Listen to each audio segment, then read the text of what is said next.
హైకోర్టులో కేసు నడుస్తోంది. తీర్పు చారిత్రాత్మకంగా నిలిచే అవకాశం ఉంది. ఈ కేసు ఫలితం కేవలం ఒక ఎమ్మెల్యే భవిష్యత్తుకే కాదు, ఎస్సీ హక్కుల రక్షణకు కూడా ఒక కీలక తీర్పు కావచ్చని భావిస్తున్నారు. ఇప్పుడు ఈ విషయంపై మీ అభిప్రాయం ఏమిటి?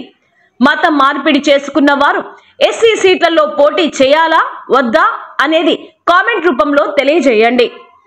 కంటిన్యూస్గా ఓడిపోయినాం కాబట్టి ఇప్పుడు నేను ఒక ఎస్సీ క్రిస్టియన్ ప్లస్ ఇక్కడ నాకు గుడ్ విల్ ఉంది. సుమారుగా ఒక 5,000 నుంచి 10,000 మందికి నేను ట్రీట్మెంట్ ఇచ్చి డెలివరీ చేస్తున్నాను.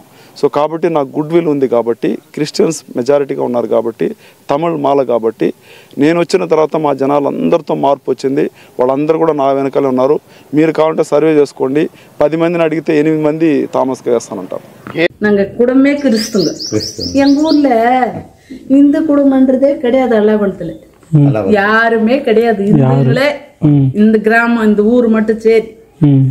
மற்ற ஊர்ல எல்லாம் என்ன ஆக்காரமா, எங்க ஊர் ஒரே இந்து கூட கிடையாது, எல்லாமே கிறிஸ்டின் தான். அல்லாகுளம் கிறிஸ்டின், எல்லாரும் கிறிஸ்டின். கோயில் சர்ச் இந்த கோயில் தான் கட்டின எல்லா அதுல கூட எல்லாம் பண்ணாரு. எங்க பிள்ளைங்க ஏசி எல்லாம் போட்டாரு. కాసు కూడా நிறைய 1 కోడి 2 కోడి కొట్టారు బిషప్ కిட்ட. ఇక్కడ హిందూ ఎస్సీ, అక్కడ క్రిస్టియన్ ఎమ్మెల్యే థామస్ మాయాజాలం. ఒక మనిషి ఒకేసారి 2 చోట్ల జన్మించడం సాధ్యమా? ప్రశ్న వింతగానే ఉన్నా Gangadhara Nellore MLA doctor VM Thomas గారి సర్టిఫికెట్లు మాత్రం అలాంటిదే చెబుతున్నాయి. జననం హిందూ ఎస్సీగా డాక్టర్ విఎం థామస్ గారు ప్రస్తుత ఎమ్మెల్యే 1974 జూన్ 28న ఆంధ్రప్రదేశ్ రాష్ట్రం చిత్తూరు జిల్లా కార్వేటి నగరం మండలం అన్నారు గ్రామంలో జన్మించారు. గ్రామ వార్డు సచివాలయం ఇచ్చిన సర్టిఫికెట్లు, అలాగే ఆయన చదివిన పాఠశాల టీసీ ప్రకారం ఆయన హిందూ మతానికి చెందిన ఆది ద్రావిడ ఎస్సీ కుటుంబంలో జన్మించారు.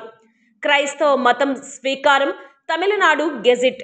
అయితే 2011 జూన్ 11న తమిళనాడు ప్రభుత్వం గెజిట్లో వడెంగాడు మునుస్వామి విఎం థామస్ గా మారిన రికార్డు ఉంది. ఆ గెజెట్ ప్రకారం ఆయన క్రైస్తవ మతం స్వీకరించారు. జన్మస్థలం మాత్రం చెన్నైగా పేర్కొనబడింది. అంటే ఒకే వ్యక్తి ఒక చోట హిందూ ఎస్సీగా, మరో చోట క్రైస్తవ మతస్థుడిగా నమోదు అయ్యారు.